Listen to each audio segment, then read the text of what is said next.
Oke, kita lanjut ke pembahasan mengenai peubah ya. Nah, apa sih yang dimaksud dengan peubah itu sendiri?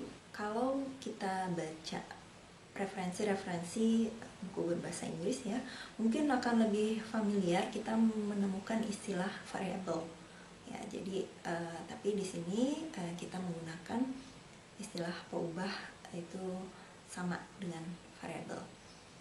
Oke, jadi peubah atau variabel ini adalah sebuah karakteristik yang dapat mengandung berbagai nilai antar objek yang diamati, baik dari sampel maupun dari populasi. Jadi peubah ini bisa kita dapatkan baik dari sampel maupun dari populasi. Oke, jadi intinya yang dimaksud dengan peubah atau variabel itu adalah karakteristik atau faktor-faktor yang nilainya dapat berubah dalam suatu percobaan atau eksperimen. Oke, di sini saya punya ilustrasi ya. Di sini ilustrasinya adalah peubah tinggi tanaman. Tinggi tanaman ini bisa kita ukur, dan yang mempengaruhi tinggi tanaman itu adalah matahari, terus air ya, terus mungkin suhu atau kelembapan udara di sekitarnya. Ya, jadi ini ada beberapa macam hasil pengukuran dari beberapa percobaan. Ada jenis kelamin, ada tingkat pendidikan gitu ya, ada usia ya. Nah, jadi dari macam-macam yang kita amati ini ya, peubah yang kita amati di sini kita perlu mengetahui skala pengukurannya itu apa. Nah, kenapa kita perlu mengetahui skala pengukuran dari peubah-peubah ini? Karena untuk melakukan penelitian kita biasanya melakukan analisis dengan metode-metode statistika. Nah, supaya kita dapat menggunakan metode statistika yang tepat untuk peubah-peubah yang kita punya, disinilah kita perlu tahu skala pengukuran atau level of measurement dari peubah-peubah yang kita miliki. Oke, level of measurement atau skala pengukuran ini terbagi menjadi 4. Yang pertama yaitu skala pengukuran nominal, yang kedua ordinal, yang ketiga interval, dan yang keempat rasio. Apa bedanya? Nah, kalau skala pengukuran nominal ini dia sifatnya hanya berupa kategori, tidak ada urutannya dan tidak ada arahnya. Contohnya di sini ada jenis kelamin, lalu agama, lalu juga mungkin suku bangsa ya. Nah, kalau skala pengukuran ordinal dia berupa kategori tapi dia ada urutannya.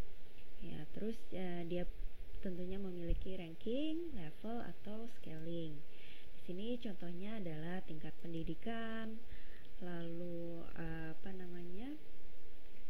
tingkatan dalam pekerjaan di suatu perusahaan ya, itu juga masuk ke dalam skala yang ordinal. Yang ketiga, skala interval. Di sini dia memiliki ciri khas ya. Dia mengukur jarak ya. Jadi di dalam hal ini jarak itu berarti, dan dia ciri khas lainnya adalah nilai nolnya itu tidak mutlak. Maksudnya nol tidak mutlak seperti apa? Jadi kalau di skala interval ini, kalau nilainya 0 itu bukan berarti bendanya atau peubahnya itu tidak ada ya, tapi mungkin di skala itu dia jatuh di angka 0. Contohnya di sini suhu ya. Suhu kalau kita katakan 0 di derajat Celcius, tapi di Fahrenheit dan Kelvin itu tidak 0 gitu ya. Dan kalau suatu daerah suhunya 0 derajat Celcius bukan berarti dia tidak memiliki suhu, tapi ukurannya itu jatuh di angka 0.